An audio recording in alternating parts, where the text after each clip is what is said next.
Hello everyone, I'm Rodney from 3DGameMan.com, and today I'm looking at the QNAP HS-251 network attached storage device. Now this isn't any run-of-the-mill, plain Jane, boring NAS. No, it is not, but rather a super sexy, incredibly slim NAS that will fit in perfectly with your home audio video equipment. The box that it comes in is really sweet, pretty nice looking. You have lots of pictures of the product on it, plus features and specifications about it. It's packaged very well between two pieces of quality styrofoam. Let me just take it right out like so. Accessory box here at the top. And the NAS itself is in this plastic bag. Plus they have protective plastic on the shiny bits. Included is this getting started guide, plus a quick installation guide.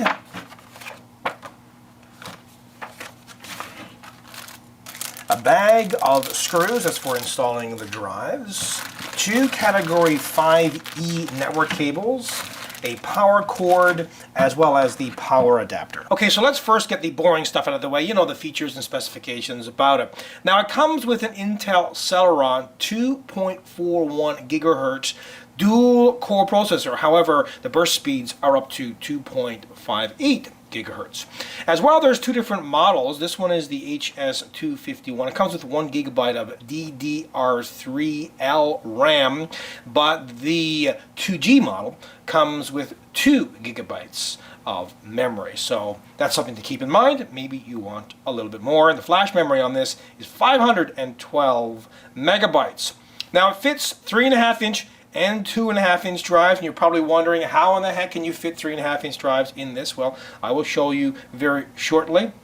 As well, these drives are hot swappable. You've got 2 gigabit LAN ports at the back, as well as a status LED here at the front middle. I'll show you that a little later on when the unit is on. As well, you've got 2 USB 3 ports, as well as 2 USB 2 ports at the back. It supports USB printer, pen drive, as well as USB, UPS, etc., and so forth. Pretty much any kind of USB device. You've got 1 HDMI port on the back, and yes, it does go up to 4K. How sweet is that? As well, you have an IR receiver, MCE compatible. The form factor, of course, on this is super compact, very, very slim. And speaking of that, let's go through the dimensions. It is the height only 41.3 millimeters. That's next to nothing. You're going to be able to squeeze this thing into any tight fit. I know myself, I have the receiver, and there's not a lot of space above it, you know, to put anything, but with this, you could fit it into very tight spots, no doubt about it. Okay, so 41.3 millimeters high. The width on this is 302, and the depth is 220 millimeters. Weight, now this is without the drives inside of it, of course, and it's going to weigh differently if you have mechanical drives in comparison to solid state drives. But empty, it is a very lightweight 1.56 kilograms. And the operating temperature on this is from 0 to 40 degrees Celsius. The humidity should be anywhere from 5 to 95%.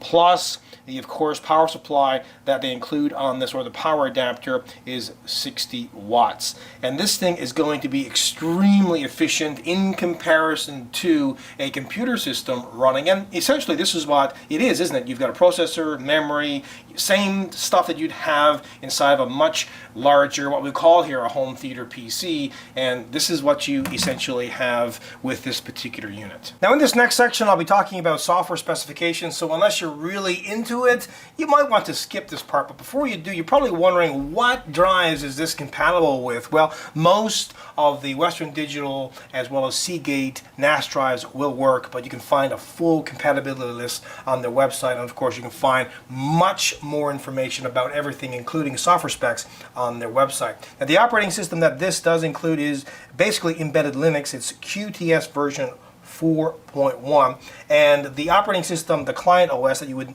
use to access it, can be Windows XP or Windows Server 2003 onward, the Mac OS X onward, as well as Linux and Unix. And as for the supported browsers, the standard ones, Google Chrome, IE version 10 or greater, as well as Firefox and Safari. Now, a wonderful thing about these network-attached storage devices is how little power they consume in comparison to a regular computer system. If you have a home theater PC and you have it running all of the time, you're going to be spending hundreds of dollars per year over having something like this.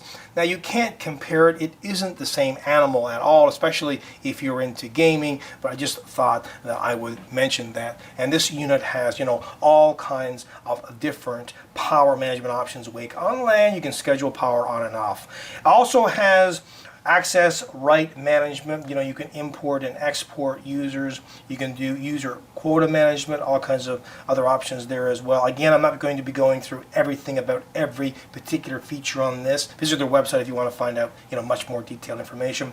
You've got multilingual support on this. A file system. Internally, it is ext4. Externally, though, you can do ext4, ext3, NTFS, FAT32, as well as HFS Plus.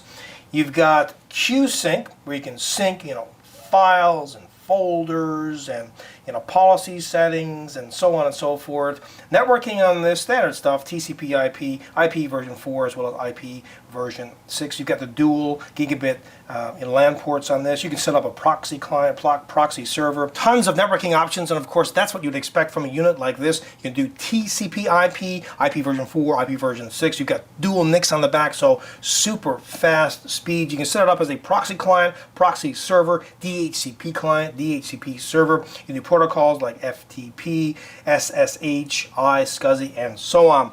Now, they do have web administration built right into this. You can personalize the desktop, get a resource manager. As for security, well, you can do SSH, Telnet, HTTP, HTTPS, FTP, and so on, as well as setting it up as a file server. And within the powerful all-in-one server options, you've got AirPlay, File Station, Digital TV Station. Of course, that's going to depend on where you live. Transcode management, like for example, transcode files to 360p, 720p, 1080p, as well as hardware accelerated transcoding support. Pretty darn neat. You've got a download station, or you can turn this into one which you'd expect. Backup station, basically it's a cloud service that you own. You don't have to rely upon other cloud services. You can if you want to in unison with this, but you don't have to. As well as you can turn this into a surveillance station. You can have up to 2,100 IP cameras, and I think they include 2 free camera licenses with this. And turn it into a printer station, no problem. A notes station, sync it all, pretty neat. They have all kinds of apps as well you can download to do that and make it extremely easy.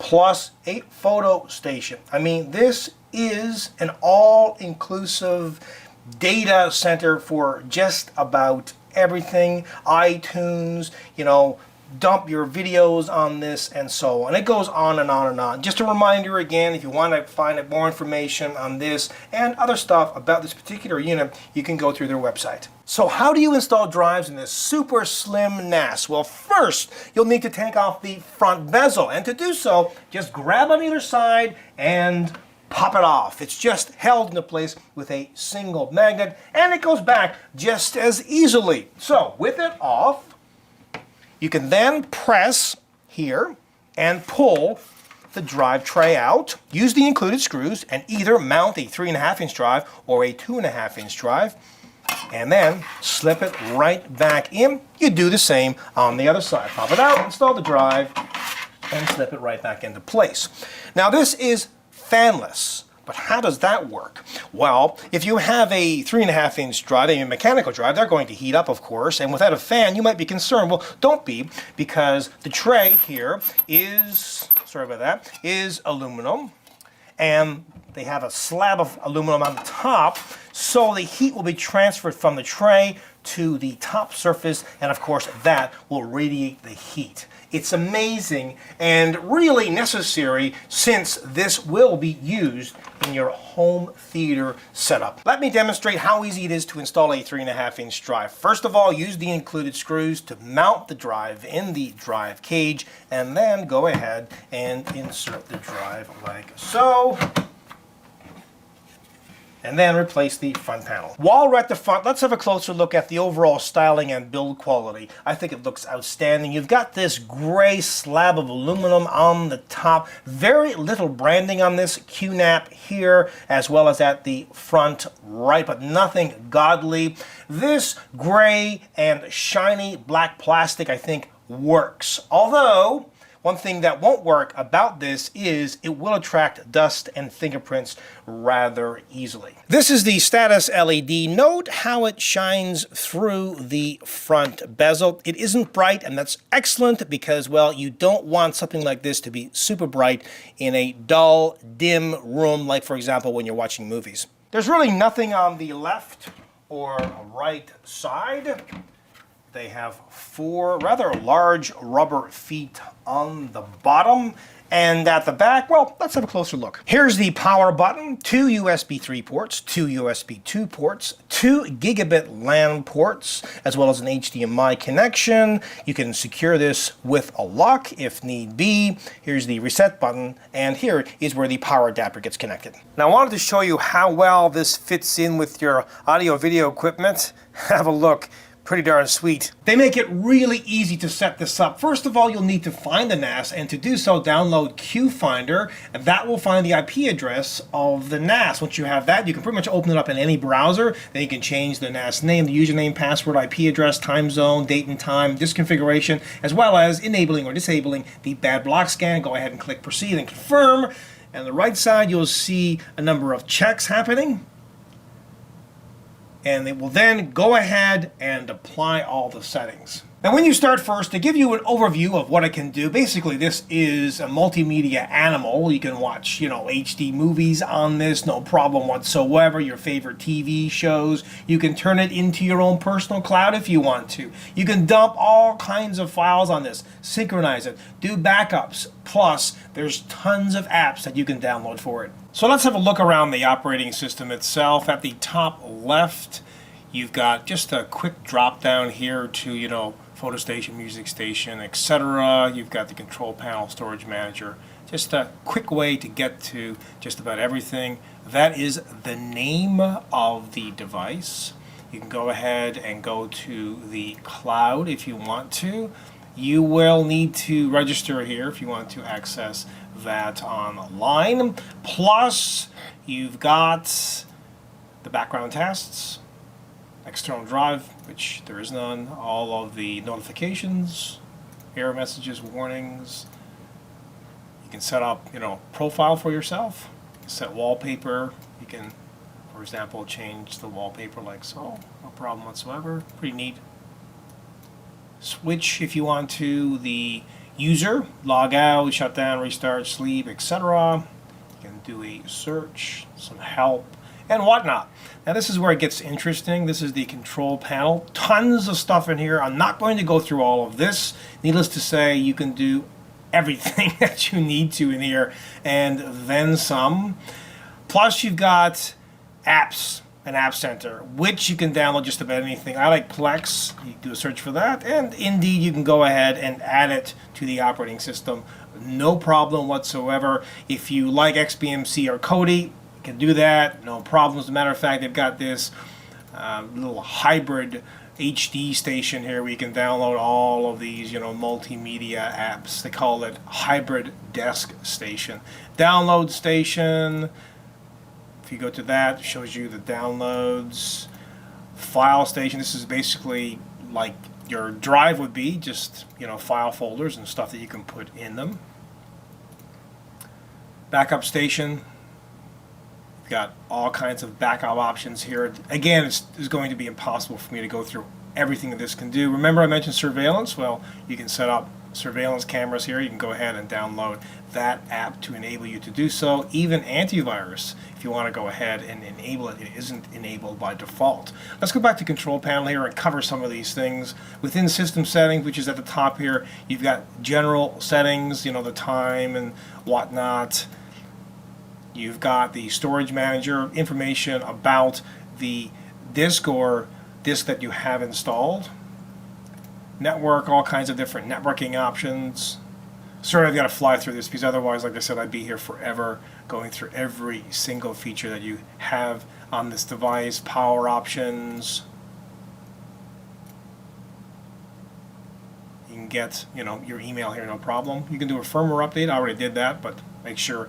As a matter of fact, I believe it did it automatically. It sensed that there was a new one or detected that there was a new firmware, and it went ahead and did that as well. You can create different users groups, as well as all kinds of network services. And as I mentioned before, you've got the applications which go on and on forever. And at the bottom left is the time and date, and at the bottom right there's a nifty dashboard showing you all kinds of information about, for example, the drive, the network, and so on. Plus, you can download all kinds of mobile apps, Q File, Q Video, Q Music, and Q Remote. This thing is just unstoppable. So very, very powerful.